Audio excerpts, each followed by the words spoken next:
Hey there, everyone. Just got back from seeing Tenet in the theaters, and overall, I would say it was pretty good.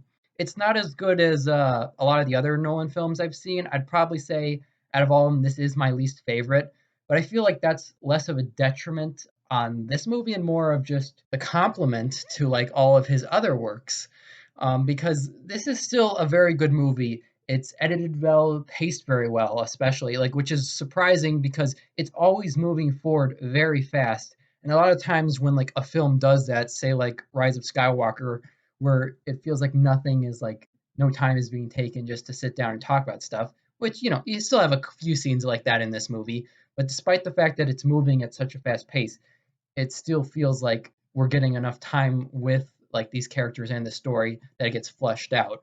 And the characters are all, for the most part, very likable. But I do kind of have a problem with the fact that the main character, played by John David Washington, although he is very likable, he doesn't have very strong motivation that makes you emotionally connect to him. It's like Inception or Interstellar, where Leo and Matthew McConaughey have like their motivation to like help their family and get back to them. We don't really have that with this. He's basically just saving the world because I guess he does not want to die, but that's about it. And like so it's a little bit harder for me to get invested in the story, which is still intriguing, and it's fun to see all these amazing visuals of like dealing with time travel and inversion, and that is all really good. There are still a couple characters that I think you do emotionally connect to, and I think that's why the movie still works.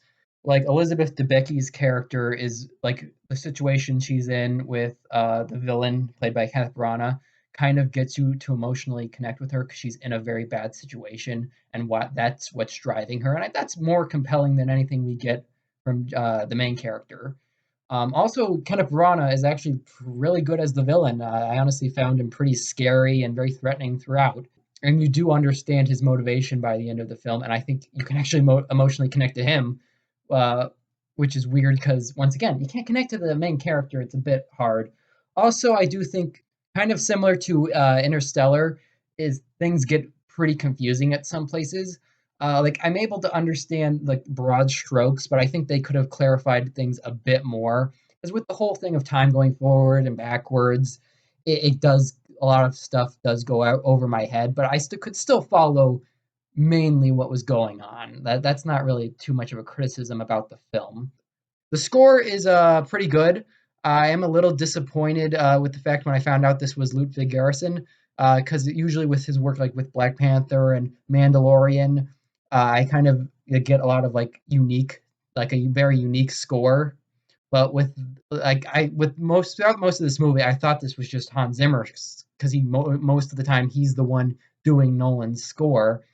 But I'm like, okay, this is a pretty good score for like Zimmer. Like it's pretty standard, but a couple interesting things. So I was a little bit disappointed when I found out it was Ludwig because I'm like, oh, okay, well, I kind of expect something a little bit more unique than just this because it sounded like a standard Zimmer score.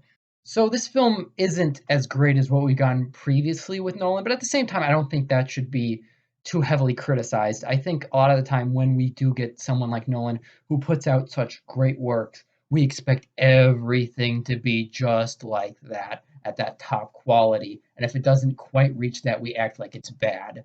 Like I've seen several Pixar movies that I thought were pretty good, but people act like so disappointed because it's not as good as Toy Story or Up or any of those movies. And I'm like, okay, just because a film does not meet the previous high standards does not mean we should just condemn it.